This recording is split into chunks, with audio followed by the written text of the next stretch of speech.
প্রতিটি গ্রামেরই একটি পরিচয় থাকে। সেই পরিচয় শুধু রাস্তা, ঘরবাড়ি কিংবা প্রাকৃতিক সৌন্দর্য নয়, বরং গ্রামের মানুষের ভালোবাসা, ঐক্য এবং সম্মিলিত উদ্যোগের মধ্যেই ফুটে ওঠে। এই বৃষ্টি শুধু একটি চলাচলের পথ নয়, এটাই আমাদের গ্রামের প্রথম পরিচয়। গ্রামের মানুষ হোক কিংবা বাইরের কোনো অতিথি, সবার প্রথম নজর পড়ে এই প্রবেশদ্বারের উপর। তাই এই প্রবেশদ্বারকে আরও সুন্দর, আরও আকর্ষণীয় এবং আরও অর্থবহ করে তোলার লক্ষ্যে এই গ্রামের যুবকেরা গ্রহণ করেছেন একটি প্রশংসনীয় উদ্যোগ। পুরো ব্রিজ জুড়ে লাগানো হয়েছে সাদা পতাকা। আর এই পতাকাগুলো সাধারণ কোনো পতাকা নয়, প্রতিটি পতাকায় লেখা রয়েছে পবিত্র কালিমা।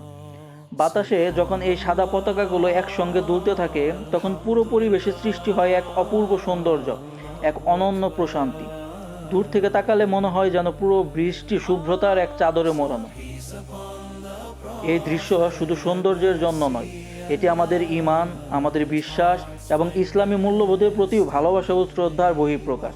একই সঙ্গে এটি আমাদের মনে করিয়ে দেয়, একটি সুন্দর পরিবেশ গড়ে তোলার দায়িত্ব আমাদের সবার। এই উদ্যোগ প্রমাণ করে একটি গ্রামের উন্নয়ন শুধু বড় বড় প্রকল্পের মাধ্যমে হয় না, বরং ছোট ছোট সুন্দর উদ্যোগে একটি গ্রামের সৌন্দর্য, ঐক্য এবং সংস্কৃতিকে আরও সমৃদ্ধ করে তোলে। কিন্তু এই সুন্দর দৃশ্য এমনি এমনি তৈরি হয়নি। এর পেছনে রয়েছে অনেক মানুষের পরিশ্রম, সময় এবং গ্রামের প্রতি নিঃস্বার্থ ভালোবাসা। এই উদ্যোগ আমাদের একটি গুরুত্বপূর্ণ শিক্ষা দেয়, ঐক্য থাকলে কোনো ভালো কাজই অসম্ভব নয়। একজন মানুষের সুন্দর চিন্তা আর অনেক মানুষের সম্মিলিত প্রচেষ্টা, এই দুটো একসঙ্গে মিললেই সৃষ্টি হয় এমন অসাধারণ উদ্যোগ। আমরা বিশ্বাস করি, এভাবেই যদি প্রতিটি গ্রামের তরুণেরা নিজেদের গ্রামের জন্য ছোট ছোট ভালো উদ্যোগ গ্রহণ করেন, তাহলে আমাদের সমাজ আরও সুন্দর, আরও পরিচ্ছন্ন এবং মানবিক হয়ে উঠবে ইনশাআল্লাহ। এই কাজে অংশগ্রহণকারী গ্রামের প্রতিটি যুবকের প্রতি রইল আন্তরিক ভালোবাসা ও কৃতজ্ঞতা। সব প্রস্তুতি শেষ হলে কাঁধে করে সেই বাঁশগুলো নিয়ে যাওয়া হয় ব্রিজে। তারপর শুরু হয় একসঙ্গে কাজ করার অসাধারণ দৃশ্য।